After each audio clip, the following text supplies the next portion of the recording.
Good morning to everyone. Thank you for being here today. I'm pleased to be joined by a few of our Commonwealth's greatest leaders, Jeff Beckwith, the Executive Director and CEO of the Mass Municipal Association, Pittsfield Mayor Linda Tyer, New Bedford Mayor and President of the Massachusetts Mayors Association, John Mitchell, and Cambridge Mayor Samuelsiddiki, all with us this morning, and it's to talk about a very important issue. It has now been 9 months since Congress approved $150 billion in relief for cities and states as part of the CARES Act. And this funding has been more than a budget line for cities across Massachusetts. It's been a lifeline for housing, food security, public health, education, and other critical programs. It has been used to fund rental assistance and food aid programs, to pay teachers and municipal employee salaries, and to help curb the spread of the coronavirus through testing and contact tracing. But over the course of 2020, local governments have struggled to get help, as many of the Americans who need it the most are getting more and more desperate, as the cities and towns need more and more help. Whether it was a complicated process from the Treasury Department, holdups in state dispersing, or delays in expense approval, mayors have met a number of challenges in allocating these funds and filling ever-growing budget holes. And now, mayors across the country are facing a looming deadline. On December 30th, unspent funding from the CARES Act must be returned to the federal government. This deadline is a sword of Damocles, an ever-present threat to our cities and states' abilities to provide a safety net for families, keep essential state and municipal workers in their jobs, and eventually distribute the newly approved coronavirus vaccine. We have to fix this. The House of Representatives has passed legislation multiple times to extend this spending period, but Mitch McConnell and his obstructionist Republican colleagues are playing the cruelest political game and refusing to let this issue, which has bipartisan support, come before the Senate for a vote. And as this deadline approaches, we know that cities and states are still facing historic need. We cannot decrease city and state budgets as mayors continue to look at bottom lines and are forced to make the hardest of choices to balance their budgets. Teachers or firefighters, trash collectors or school counselors, maintenance workers or coaches. The $900 billion bipartisan coronavirus relief proposal that is being put forward does not include a single dollar in funding for our cities and states. Mitch McConnell and Senate Republicans have been using this budget line as a political pawn throughout their relief negotiations. Donald Trump has tried to turn local government funding into a partisan issue, but we all know that the coronavirus does not care if you live in a red or a blue state. Every governor, mayor, and city manager across the country are facing the impacts of this crisis. And while the Trump administration has failed during the pandemic, state and local governments have stepped up. State and local governments deserve help, not to be a bargaining point. And as the new year looms, instead of being able to plan on relief funding to set next year's budgets, mayors and city managers are being left with layoffs and reduced services. Without this critical funding, we are at risk of losing public safety employees, librarians, parks, and recreation workers, the essential staff that makes our cities function. With more than a foot of snow on the ground across Massachusetts, 2 feet out in Pittsfield, we see how vital funding for city services is to keep our roads clear and our communities safe. And as we roll out the governor's vaccine plan this winter, local government funding would be critical to ensuring that those with the greatest need receive the vaccine. Mitch McConnell's attempts to save a few pennies is costing our cities and states life-saving funding. It appears that there will not be funding for local governments included in the package that my colleagues are going to be putting forward, and that is $1 billion mistake. But this package is only the beginning. This relief is a down payment on what is to come. We will not stop fighting for this critical assistance. This is not going to be the last time that Congress speaks on this issue. This January marks the end of the Trump-McConnell era, and now the Biden-Harris era is set to begin.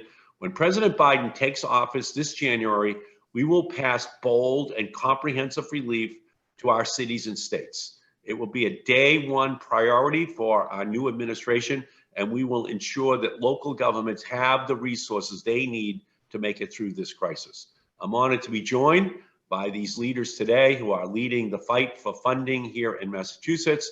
I'd like to welcome the CEO of Mass Municipal Association, Jeff Beckwith, to say a few words. Welcome, Jeff.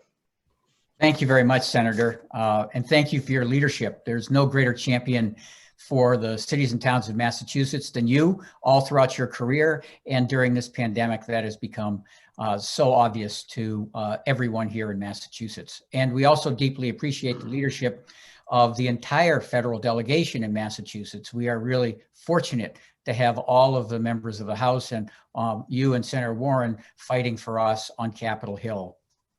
The Massachusetts Municipal Association represents all 351 cities and towns. We are a nonpartisan organization because local government is nonpartisan. As you said, Senator, this is not an issue of red states or blue states or red cities or blue cities or purple counties. This is an issue about how America and how Massachusetts is going to survive. And it is deeply troubling and unacceptable that new aid to local and state governments appears to be left out of the relief bill that will be before you in the coming days. It is being finalized in negotiations. We know, and you know, that if Senator McConnell allowed new aid to local and state government to hit the floor of the Senate, it would pass and become law. Now, again, we say that as a nonpartisan organization, but we need all of the folks in Washington, D.C. To understand the urgency of this need. And we're so fortunate that they're listening to you. From the very beginning of the pandemic, the vital importance of cities and towns has never been clearer. It's crystal clear right now, today. Cities and towns are dealing with a nor'easter. They're sending the plows out. They're clearing the streets to keep people safe, to make sure that commerce can continue. And they're not first checking how much it's going to pay or cost. What they're saying is, we're going to plow the streets and figure out how to pay later. That's what's happened with the pandemic. Communities have stood up new programs and services for testing, for shelters, for going out and providing services to the elderly, to those who are isolated. Doing contact tracing, to having the Board of Public Health and school nurses actually work with public health departments to expand the offerings, to educate the public, to put in place regulations. Communities have done that, but they have to figure out how to pay for it. The CARES Act funding that you passed 9 months ago is critically important, but all those funds are already spoken for. They're already spoken for because there will be ongoing needs for testing in January and February and March. In addition to that, communities have to set up new services such as the vaccine distribution channel to the general public to make sure that the people can be vaccinated and we can return to normal life. Communities have also been throwing out an economic lifeline to their Main Street businesses that have been hammered during this recession. Using the resources that you have provided in previous legislation, Senator, they are helping their businesses, but still this is a relentless pandemic, and we see 3,200 restaurants have closed in Massachusetts. Businesses down substantially in restaurants and hotels, in the businesses that are personal service businesses that are the lifeblood of creating a vibrant downtown. This recession is going to last for a long time unless communities get the resources they need throughout the entire pandemic to pay for standing up these services, but also as you mentioned, not even mentioned, you champion us, talk about the lost revenue that communities are facing. The National League of Cities has reported that nationally, we expect that cities across America will lose approximately $80 billion in revenue as a result of this pandemic. And that's $80 billion of revenue that they don't have to rebuild their economy, that they don't have to provide the services to protect the public during the worst pandemic, worst plague really to hit this country in 100 years. In Massachusetts alone, we expect that this pandemic will have reduced local option lodging taxes and meals taxes by over $200 million. But the worst is yet to come, because in fiscal year 22, which starts just this coming July, we expect that the commercial property tax base will wither. And communities will be facing a dramatic decline in the property taxes paid by the businesses that have been hit so hard by this recession. And that's going to create major stress on taxpayers and on our local budgets. And we can't rebuild this economy if we're laying off police officers, firefighters, teachers, and public works employees, because those are the very people that build the platform that our economic growth stands on.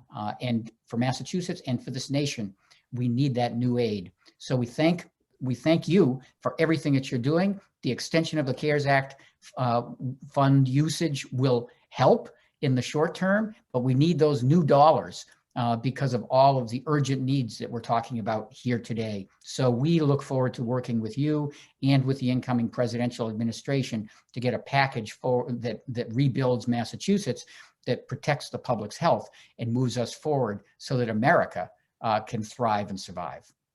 Thank you, Senator. Thank you, Jeff. Thank you so much. And now I'd like to introduce my friend and an incredible fighter for working families, Mayor of Pittsfield, Linda Tyree. Welcome, Linda.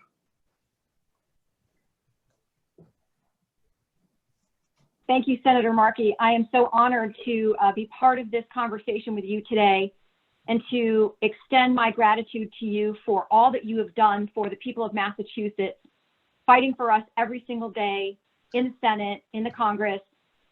We are lucky that you are the champion of our state.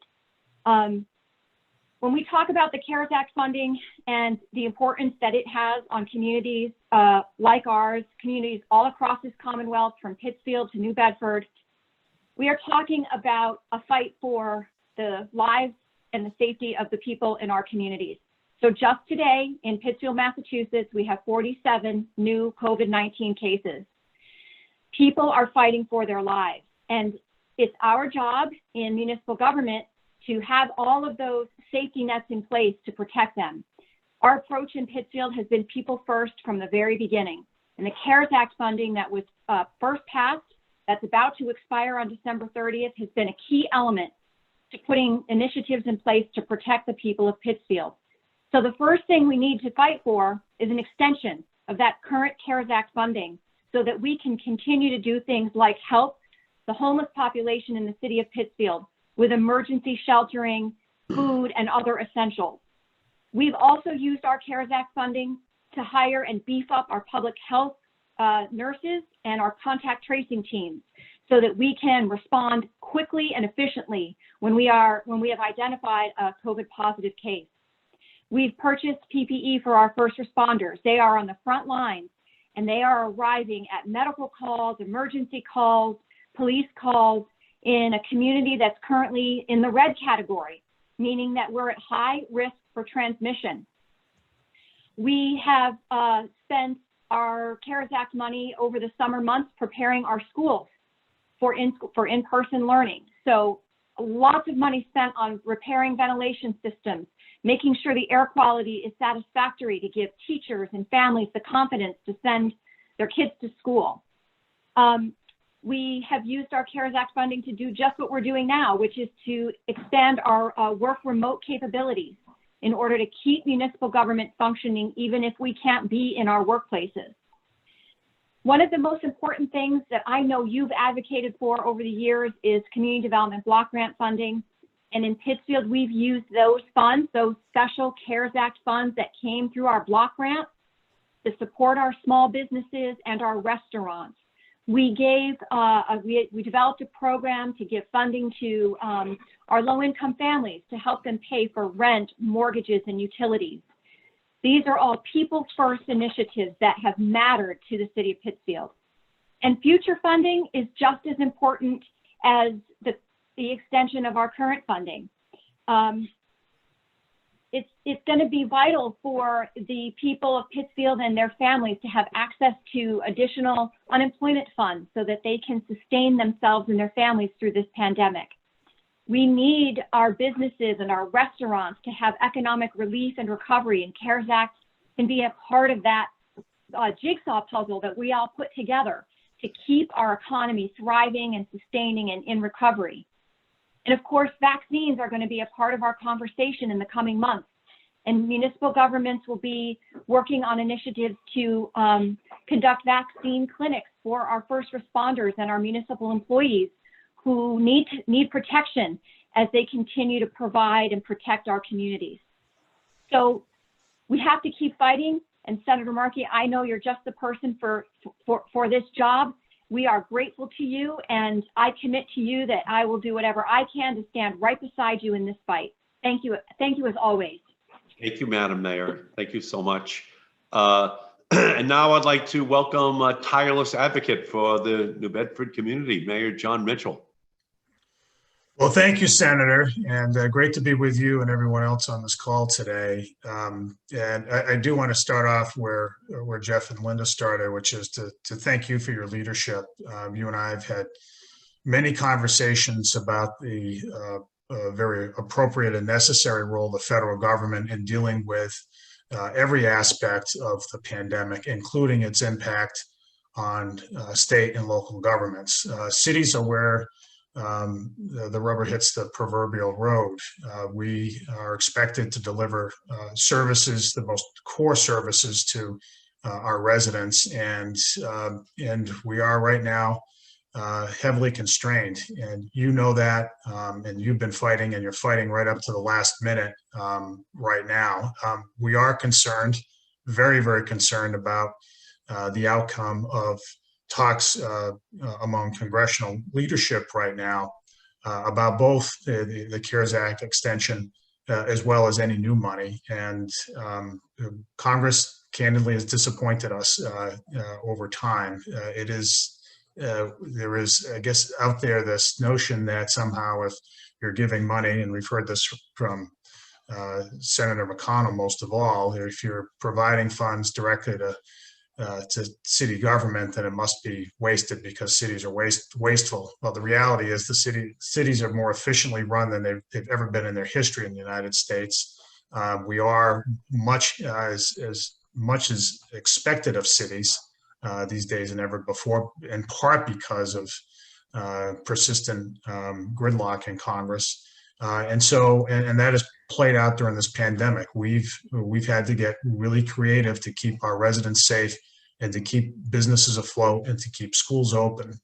In New Bedford, we've done using in part CARES Act funds, and including the infusion of CDBG funds that Linda just referred to, that was in the CARES Act. We've done a number of innovative things.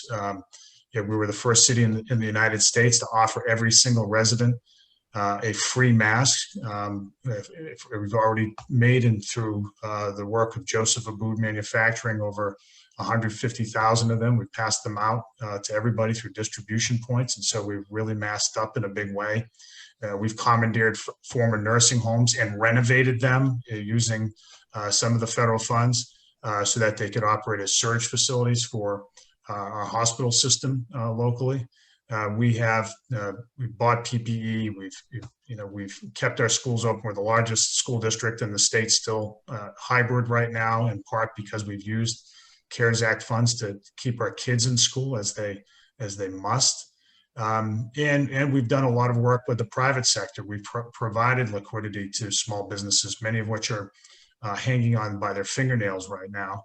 And we've done extensive testing and safety protocols with the fishing industry and the fish processing industry. New Bedford is the center of the commercial fishing industry on the East Coast, and it's a big part of America's food supply. And we wanted to make sure, not just for the benefit of New Bedford, but for the benefit of the country, that they could go on with their work as well. But the work hasn't stopped. We've here have spent about half of our CARES Act allocation. It would have been foolish for us to burn through all of the money as we go forward. And now we're running out of time with the money, even though the pandemic is very much still with us. And so as we look to ramp up vaccines, the vaccine distribution, as we look to continue to ramp up testing, we need those funds to remain in place, available to us to make things happen. And then with respect to new revenue, I can tell you we surely need it. Cities like Pittsfield and New Bedford and many others around the country that are their own regional centers but are not major metros, in many respects, we're still recovering from the last recession when the pandemic hit. We've been dealing with structural deficits, and we've been dealing with disinvestment all over the last decade. We have to hustle more than most places, and that's what we've done. But the pandemic, under the circumstances we were in, the pandemic certainly was a shock to the system. Our revenues have dropped, and we've had to take some pretty dramatic actions. Here in New Bedford, I've closed a police station. I've shut down a fire company. I've closed a senior center. I've reduced the city's workforce by 40 people. We haven't had to lay off anybody, but those were all vacancies of important positions that we've entirely eliminated. And as Jeff noted, there's more to come in the out years. Revenues are not going to bounce back, and we've got to deal with it somehow. And that's just, those are all, what I'm referring to now is just the exercise of putting our fingers in the dike just to keep things going. But, in order to run a city the right way, in order to prosper in the long term, we have to figure out ways to continue to invest in the things that we do, whether it's here in the maritime industries or in manufacturing or in the cultural sector and many other places. We need to have funds to prime the pump, to invest in the things that we do well. And under the circumstances, that becomes harder and harder to do. So no, I will say to Senator McConnell that money here in New Bedford would be very well spent and would go a long way to helping our city emerge from the pandemic stronger, because that is in fact our goal. But we can't do it alone. Beautiful. Thank you, Mr. Mayor, as usual. And now I'd like to introduce my partner from the great city of Cambridge, Mayor Samuelsiddiki. Welcome, Madam Mayor. Thank you so much, Senator Markey, and to everyone here. It's great to be here. Thank you to the Senator for being our champion. We have a long road ahead, but what we've been able to do here in Cambridge for our residents because of these funds has been critical.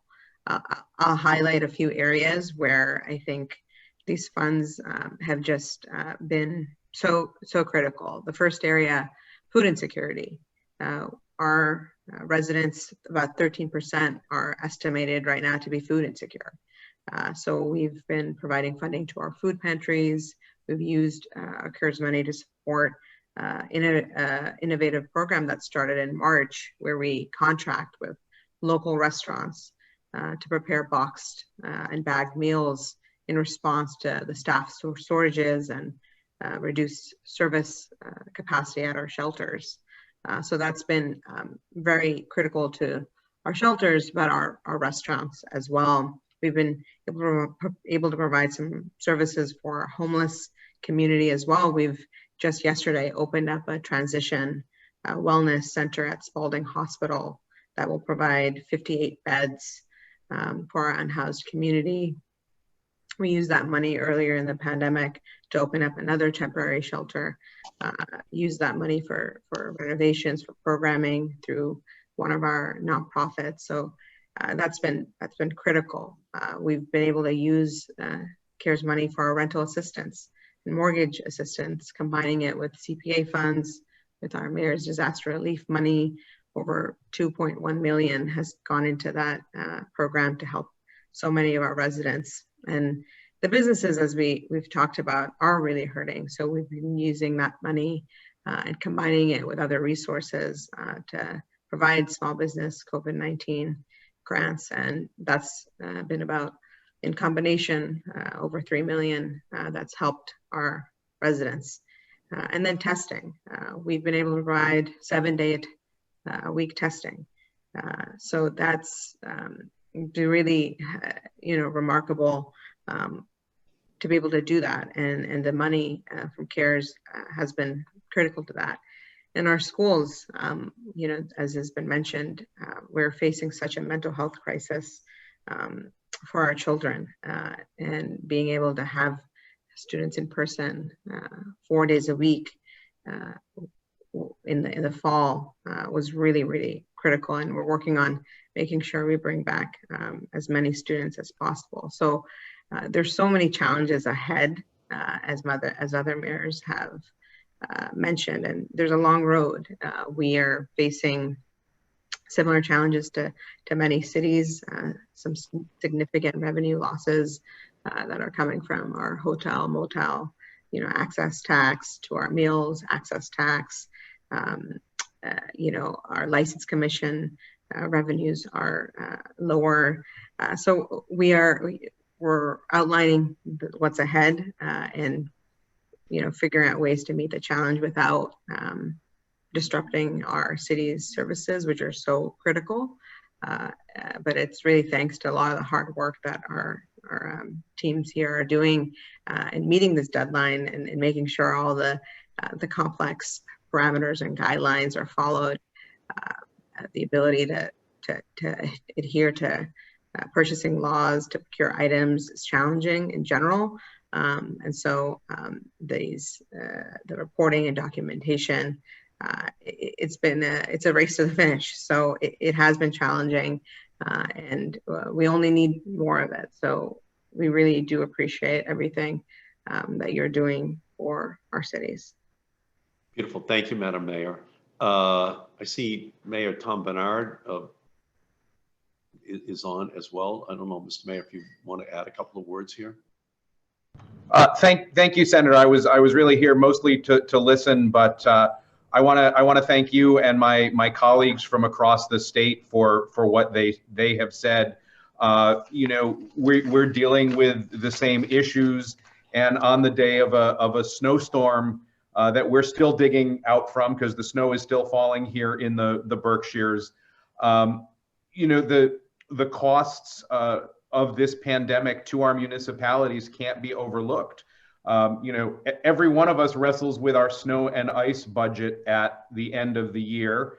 And we're going to do that in a context this year that is especially challenging because of everything that we've done and we've looked at. So I appreciate you fighting for us. I appreciate our good partners in the Senate and the House doing that along with you. In North Adams, we are dealing with the same challenges. We're having the same responses in using our CARES Act money to provide technology for students in remote learning. I mean, you've spoken strongly about E-rate and how important that is for education. We think about the steps that we take to support our business community, the people that employ working families, working parents, and the relief that we provide to them in the form of forbearance on our licensing fees this year is something that has an effect on the bottom line, and we're going to need funding to fill those gaps to meet the challenges. We know you've got our back, and we've got your back as you work on this. So. Thanks for the opportunity to just, tag in briefly, from the snow-covered Berkshires this morning, Senator. Thank you. Thank you, Mr. Mayor, very much. So, are there any questions from our journalistic friends?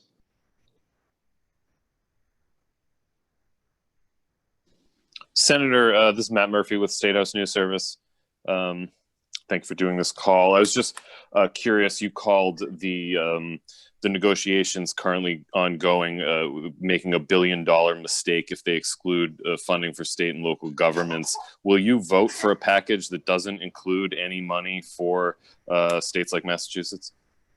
Well, I haven't seen the whole package yet, honestly. It's still in negotiation, being put together. Clearly it will be very important if the mayors can use the already existing funds they have. For some of them, even those that are on this call, it's a quite substantial amount of money. I want more money, but if we can't get it, then for the time being, that is until January 20th, when Joe Biden takes over, we're just setting down our marker right now in terms of what else we are going to stand up and fight for the cities and towns of Massachusetts and our country. So my inclination is to fight as hard as I can, to get as much as we can right now, to make it very clear what is not in this package, and then to go and to get it with Joe Biden as the order of first business after he is sworn in.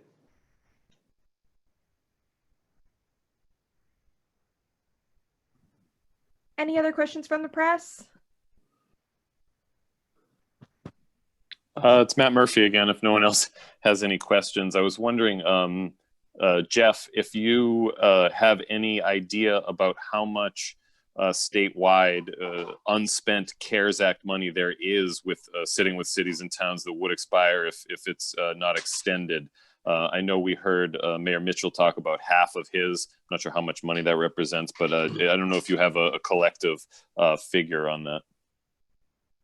There isn't right now. It's being worked on by in a reconciliation by the Division of Local Services, which works to help regulate and assist municipal finances, and they've been administering the funds.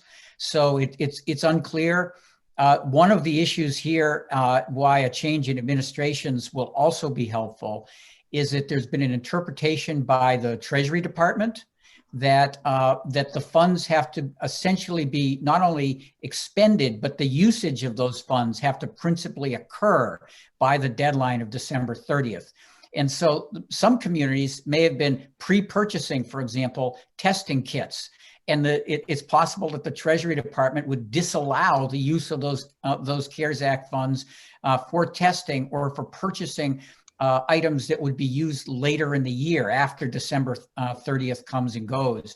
And so there's a lot of reconciliation that needs to happen to determine how much of those funds are actually going to be allowed to be expended, and how much of those monies would the Treasury Department try and claw back. We expect that the Treasury will have a much different interpretation after the new administration comes in and after an extension of the CARES Act deadline. But that's one of the reasons why it's so challenging.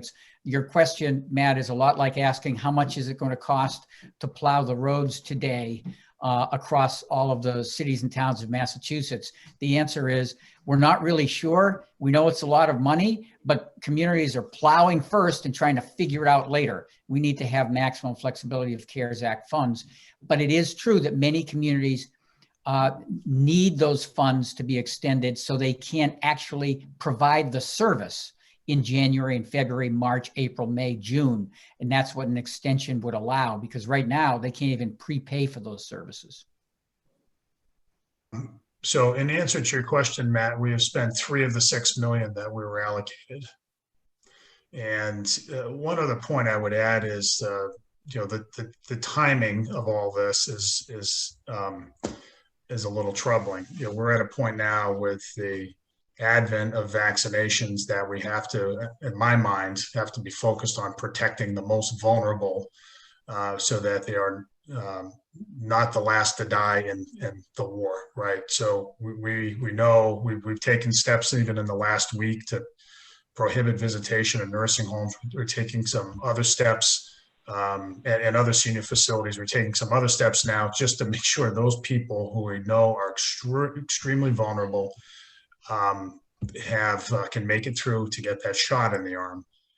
Right now, that may well cost us some money, and we don't have a ready at hand source of money in city government to do a lot of that work. The CARES Act funds would and should play a big role in it, and must. And I would also add, Matt, to respond to your question, that we've spent maybe about a half of our CARES Act funding in Pittsfield. But what has been challenging is that we are operating in a pandemic environment, and our situation can change from one day to the next, 1 week to the next, from minute to minute sometimes. And having access to this resource and the flexibility to use it as the situation evolves in our communities is really vital for us, and to be able to continue to provide the services that we are obligated to provide and the people of our cities expect us to provide, in addition to this new layer of obligation and responsibility that we take very seriously, and having a funding resource to be able to make split-second decisions to protect the people of our city. And so that's the other element of the CARES Act funding that's so critical here, is that it gives us a funding source that we need to be responsive quickly in a fast-changing environment. Senator, can I make one more point on Please. this? Part of the issue, we're talking about CARES Act funds, and this is critically important, but the additional funding is critically important going forward, because CARES Act has been about relief. It's about relief and supporting communities and states as they're providing these frontline services. But we also need recovery. And the point here is that history may not repeat itself, but it does rhyme with the future. And what you are trying to do is really change the course of the future, because we saw this same dynamic play out in the Great Recession. When you, as a member of the House at the time, passed and supported a very large stimulus package and economic recovery package for America. And Senator McConnell, and again, MMA is a nonpartisan group, but Senator McConnell was the minority leader in the Senate at the time, I believe. And he used the 60-vote threshold to actually bring down the size of the ARA package, the American Recovery and Reinvestment Act, to much smaller than what it needed to be. And the result was a very slow recovery. As Mayor Mitchell pointed out, the gateway cities in this state have not really fully recovered from that Great Recession as a result of a too small package having passed at that time. So part of what we are so glad to have you in the Senate is that we know that you're a master tactician and strategist and trying to figure out how to pass the largest possible aid package for local governments, for states, for America, because we need to have a much faster recovery than we did from this recession than we did from the previous one. And that's one of the reasons why these funds are so critical.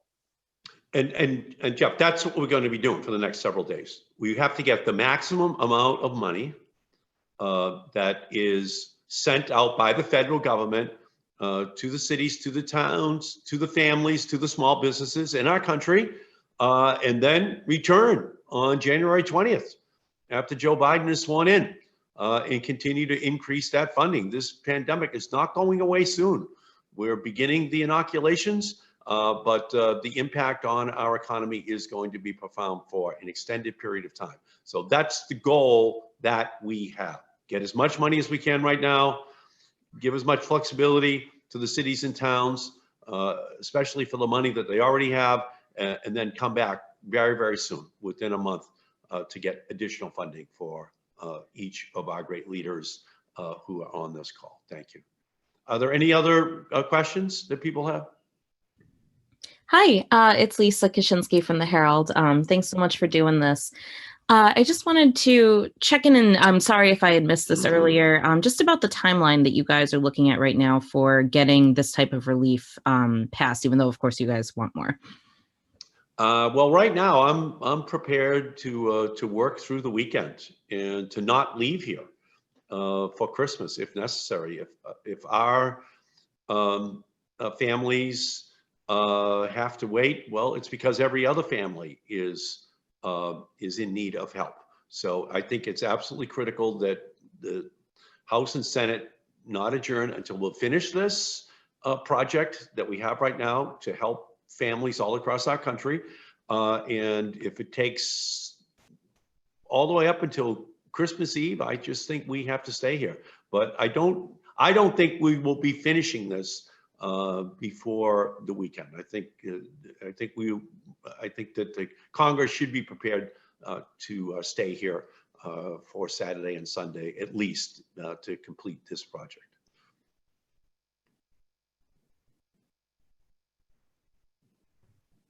Any other questions?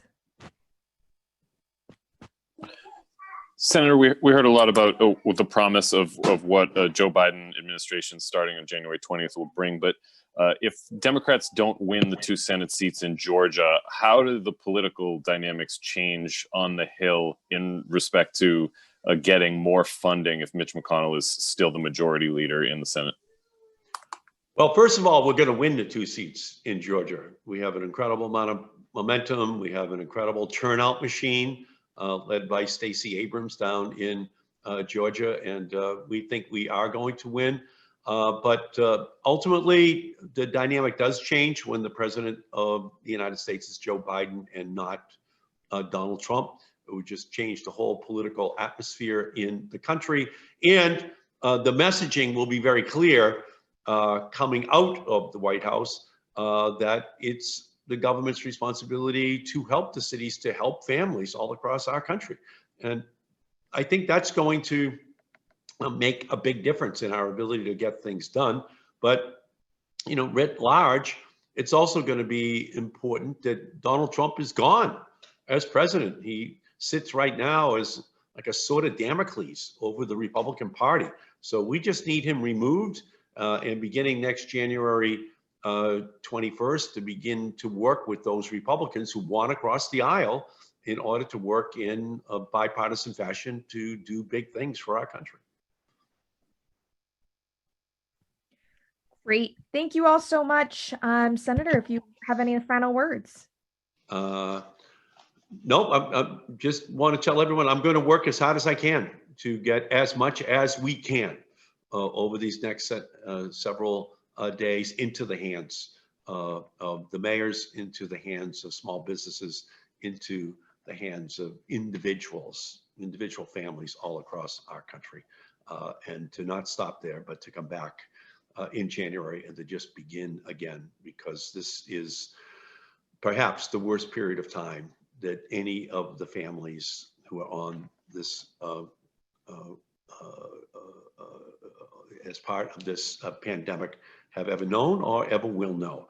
And the federal government has to play a big role in helping them. So I give you my word, I'm going to be doing that. And I'm going to go back and just continue to be pushing. And I know that Mayor Bernard mentioned it, but I'm fighting right now to get the funding for the E-rate to make sure that kids get the access to learning at home. And we have $3 to $5 billion that I've been fighting for in order to make sure that that money is available. We have perhaps upwards of 10 million children in America right now who have not been connected through the internet to get educated. And it's going to be tragic if a child misses the entire 3rd grade. And there are millions of kids in a situation right now where they are not hooked into their education. So I'm fighting for that money right now as well. I created the E-rate program back in 1996, and it is woefully short of money right now because so many kids are learning at home, and I'm going to be battling for that funding to make sure that it is as large an amount as possible to go back to the cities and towns so that they can plug everyone in, make sure that the kids have the hotspots, make sure they have the devices that they're going to need for an extended period of time. So I thank each and every one of you for joining us today. Stay safe out there, and look forward to partnering with you in the months ahead. Talk to you. Thank you for your leadership. Thank you, Senator.